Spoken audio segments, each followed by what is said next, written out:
여기 전면에 광고가 떠 있죠. 이거 저도 티스토리처럼 자체 광고를 만든 겁니다. 안녕하세요, 강귤입니다.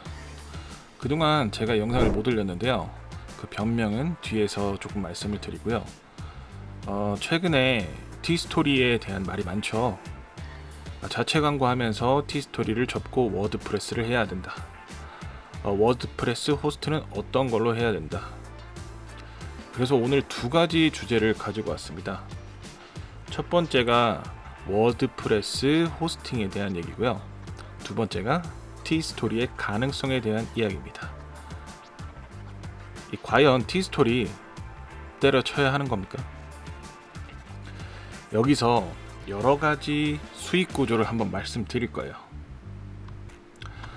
우선은 워드프레스 호스팅에 대한 얘기를 해보도록 하겠습니다. 저는 티스토리를 기반으로 애드센스 같은 온라인 마케팅을 하고 있었기 때문에 워드프레스에 대해서는 다른 분들처럼 많이 알지는 못합니다. 하지만 지금 워드프레스를 시작하시는 분들의 의견을 듣고 내용을 정리해서 말씀드리는 거예요. 저는 개인적으로 카페24 호스팅을 사용하고 있습니다. 근데 이게 카페24가 좋다 아니다의 문제가 아니고, 예전에 그 카페24 사이트를 무한으로 생성되었던 거 그거 기억하시나요 혹시? 본 계정 하나에 여러 개의 서브 계정으로 사이트를 찍어내면서 네이버에 그 사이트를 노출시켰던 적이 있습니다. 그때 사용하던 게 지금까지 이어오고 있던 거예요.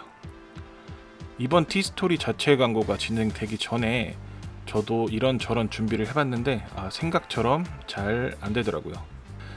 그래서 그냥 지켜보고 있었는데 카페24가 좋은지 클라우드웨이즈가 좋은지 이런 말들이 조금 나오고 있더라고요. 그 선택은 여러분이 평소에 보고 따라하기 편한 분들의 내용을 따라가시는 것이 좋다고 생각을 해요. 배우기 편하니까요. 그런데 핵심은 배우는 것보다도 클라우드웨이즈가 외국 사이트라는 거죠. 지금 워드프레스를 시작하시려는 입장에서 확신이 없는데 내 신용카드를 해외에 처음 들어보는 사이트에 등록을 한다는 게 조금 두렵다는 겁니다. 돈을 벌기 위해서는 어느 정도의 투자는 다들 인정하고 계시더라고요. 그리고 한 달에 3만원인가요? 그것도 상관없는데 해지는 어떻게 하느냐 이거죠. 근데 원래 가입은 쉬운데 보통 해지는 어렵잖아요. 보험도 마찬가지고. 게다가 고객센터도 영어 채팅으로 해야 되는 거니까 더 그럴 수밖에 없다는 거죠. 최근에 보니까 카페24로 호스팅하는 분들이 많이 늘어나신 것 같더라고요. 제가 카페24 결제를 한 달에 5,500원짜리인가요? 그거 1년치 결제해서 쓰고 있는데 한 7만원, 8만원 정도 나왔던 것 같아요. 도메인처럼 한번 결제하고 1년 뒤에 연장을 결정하는 거죠. 솔직히 저도 클라우드웨이즈와 이런 차이점이 있다는 걸 신경도 안 쓰고 있었는데 지금 보니까 나쁘진 않은 것 같아요. 그리고 저는 클라우드웨이즈를 가입하지 않아서 잘 모르겠는데 이게 맞는지 잘 모르겠어요. 지금 우리가 티스토리 할 때 블로그 여러 개 만드는 게 굉장히 중요하잖아요. 클라우드웨이즈는 이 워드프레스를 여러 개를 만들 수 있다고 하는데 이게 맞다면 이것만의 장점은 확실하게 있다는 거죠. 자, 첫 번째 주제의 결론은 제가 생각했을 때 둘 다 장점은 있지만 초보자분들이 처음 접근하실 때는 카페24가 좋지 않을까 하는 생각이 듭니다. 그리고 차후에 조금 욕심이 더 난다면 클라우드웨이즈를 가입하셔서 블로그를 조금 더 늘려가시는 계획으로 가져가시는 게 좋을 것 같습니다. 자, 이제 두 번째 주제로 넘어가 볼게요. 이게 오늘 영상의 핵심입니다.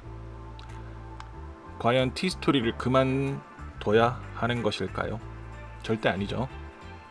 그냥 하시면 됩니다. 지금부터 티스토리의 수익 모델을 몇 가지 말씀드릴 거예요. 애드센스, 쿠팡 파트너스 말고도 정말 많이 있습니다. 일단 현재 사이트별 점유율을 먼저 한번 봐볼게요.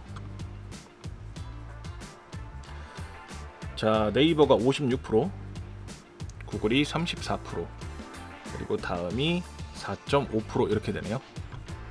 이게 5년 전만 해도 이 점유율이 네이버가 80% 정도 됐고, 다음이 한 10% 정도 됐고, 그 다음에 구글이 3.8 몇인가 그 정도밖에 안 됐었어요. 그런데 지금 검색량이 어떻게 됐다? 구글이 34%까지 올라왔다 이거죠. 그 전에 예전에 티스토리가 네이버 검색 영역에서 노출이 안 되던 시기가 있었죠. 그때도 큰 위기였는데요. 그러다가 구글 노출을 노리기 시작했던 거잖아요. 자, 그럼 전에 비해서 상황은 어떤가요? 훨씬 좋아졌다고 볼 수 있죠. 여러분 아시겠지만 네이버 블로그를 하면 광고로 돈을 버나요? 아닙니다. 대부분 협찬이나 기자단, 원고료로 돈을 법니다. 티스토리가 구글에 노출되는 시간이 빠르지는 않지만 그래도 충분히 가능성이 있다는 거고, 그 방법을 뒤에 설명드릴게요. 자, 그리고 우리는 지금 당장 한 달에 1,000만 원을 벌 수가 없어요. 여러분 혹시 앱테크나 토스 만보기 같은 거 해보셨나요? 그 10원씩 주는 앱들도 활용하면 뭐 정말 좋아요. 그런데 이런 앱들보다 티스토리가 더 많은 수익을 가져다 준다는 것은 여러분 확실히 알고 계시죠? 그런데 초보자 입장에서 바로 워드프레스부터 시작한다는 것은 조금 무리가 있어 보입니다. 제가 최근에 올린 영상이 티스토리와 쿠팡 파트너스였죠. 여기서 티스토리의 쿠팡 파트너스 그 배너를 다는 법을 알려드렸습니다. 그리고 그 배너와 관련된 주제를 포스팅하라고 말씀드렸습니다. 여기서 잠깐 생각해 봐야 할 것이 있습니다. 애드센스에서 광고주들이 광고를 할 때 좋은 컨텐츠에 자신의 광고를 노출시키고 싶어 하지만 그냥 무작위로 많이 노출을 원하는 광고주들도 있어요. 어차피 클릭이 일어나지 않으면 광고비 지출이 안 되니까요. 보여지기라도 많이 하는 거죠. 자, 제 유튜브 채널을 첫 강의를 보면 티스토리 하루에 발행이 가능한 횟수, 그리고 최적화 법칙, 그리고 저품질 원인까지 전부 알려드렸습니다. 거기에 추가로 구글 콘솔하고 서치 어드바이저로 사이트 등록도 할 수 있어요. 그리고 티스토리 아이디는 여러 개를 만들 수가 있습니다. 이 여러 개의 아이디로 애드센스도 할 수 있고 쿠팡 파트너스도 할 수 있고 다른 것들도 활용이 가능하다는 겁니다. 자, 제가 예시를 하나 들어드리려고 테스트를 하던 블로그에 급하게 챗 GPT로 글을 써봤어요. 자, 여기 보면 광고 보이시죠? 여기는 저 영상 도와주시는 사장님이 운영하시는 가게인데 여기 물레동에 있거든요. 그래서 물레동에 대한 글을 작성하는 블로그를 한번 만들어 본 거예요. 여기 글을 너무 대충 써서 나중에 제대로 세팅해서 드릴 거예요. 이미지랑 이런 거는 빨리 만들다 보니까 조금 이상할 수 있어요. 네. 자, 블로그 메인 화면 보시면 여기 메인 화면인데 여기 전면에 광고가 떠 있죠. 이거 저도 티스토리처럼 자체 광고를 만든 겁니다. 이 블로그에는 페이지마다 이 광고가 나오게 됩니다. 하나만 클릭을 해볼게요. 자, 이렇게 글을 보시면 제목이 되게 이상하네요. 어쨌든 물레 창작촌에 대한 주제로 포스팅을 했습니다. 근데 여기에 그 연남회관 광고가 나오죠. 자, 밑으로 조금씩 내려보다 보면 우리가 보던 광고의 모습이 조금씩 나오죠. 이 개인이라면 이런 식으로 쿠팡 파트너스나 조금 어렵겠지만 링크 프라이스나 디비디비 같은 사이트에서도 수익 활동이 가능합니다. 그런데 내가 가게나 쇼핑몰, 사업체를 운영하고 있다면 자신의 키워드의 연관 키워드를 엑셀로 뽑아서 마케팅이 가능하다는 것입니다. 그런데 중요한 건 티스토리를 어떻게 만들고 어떻게 최적화하고 왜 저 품질이 걸리는지 직접 해보지 않으면 잘 몰라요. 그리고 블로그나 이런 데 찾아서 나는 이렇게 최적화했다, 나는 이렇게 저품질이 됐다, 이런 거 제가 보면 정말 다 이유는 다른 곳에 있어요. 저는 저품질이 되는 이유를 알고 포스팅을 씁니다. 저품질을 만들려고요. 그리고 티스토리가 구글에 노출되기 전까지는 적은 검색량이라도 이 트래픽을, 다음에서 들어오는 트래픽을 받아야 돼요. 그리고 우리는 블로그가 하나가 아니잖아요.